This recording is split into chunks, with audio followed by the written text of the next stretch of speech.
നമുക്കിന്ന് പാവയ്ക്ക കൊണ്ട് ഒരു സ്പെഷ്യൽ കറി ഉണ്ടാക്കിയാലോ? അപ്പോൾ അതിനായിട്ട് ഞാൻ പാവയ്ക്കയൊക്കെ ഒന്ന് അരിഞ്ഞ് കുറച്ച് ഉപ്പിട്ട് ഒന്ന് പുരട്ടി മാറ്റി വയ്ക്കുവാണ്.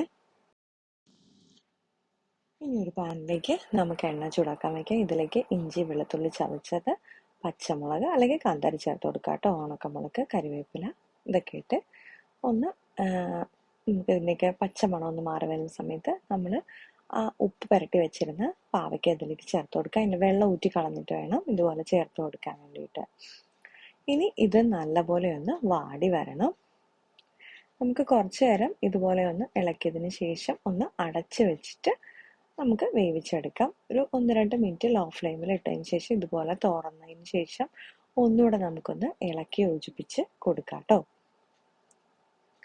ഇനി നമുക്കിതിലേക്ക് ആവശ്യത്തിനുള്ള മഞ്ഞൾപ്പൊടി ചേർത്ത് കൊടുക്കാം. എന്നിട്ട് അത് നല്ലപോലെ ഒന്ന് നമുക്ക് ഇളക്കി യോജിപ്പിച്ച് എടുക്കണം.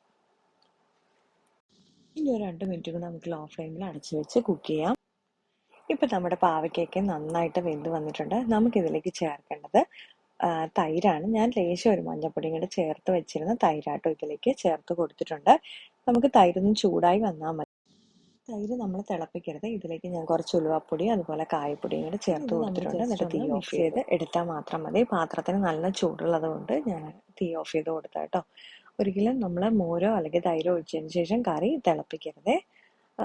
ഇപ്പം നമ്മൾ ജസ്റ്റ് ഒന്ന് മിക്സ് ചെയ്ത് കഴിയുമ്പോഴത്തേക്കും നമ്മുടെ കറിയെല്ലാം ഇവിടെ റെഡി ആയിട്ടുണ്ട്. അപ്പോൾ ഇന്നത്തെ വീഡിയോ ഇത്രയേ ഉള്ളൂ കേട്ടോ. അപ്പോൾ ഇന്ന് തയ്യാറാക്കിയ കറി എല്ലാവർക്കും ഇഷ്ടപ്പെട്ടിട്ടുണ്ടെങ്കിൽ തീർച്ചയായിട്ടും ഒന്ന് ട്രൈ ചെയ്ത് നോക്കണം. എളുപ്പത്തിൽ നമുക്ക് തയ്യാറാക്കി എടുക്കാമല്ലോ. അപ്പോൾ ലൈക്ക് ചെയ്യാനും ഷെയർ ചെയ്യാനും കമൻറ്റ് ചെയ്യാനും സബ്സ്ക്രൈബ് സപ്പോർട്ട് ചെയ്യാനും മറക്കല്ല. വീണ്ടും അടുത്ത വീഡിയോയിൽ കാണുന്നവരെ നന്ദി, നമസ്കാരം.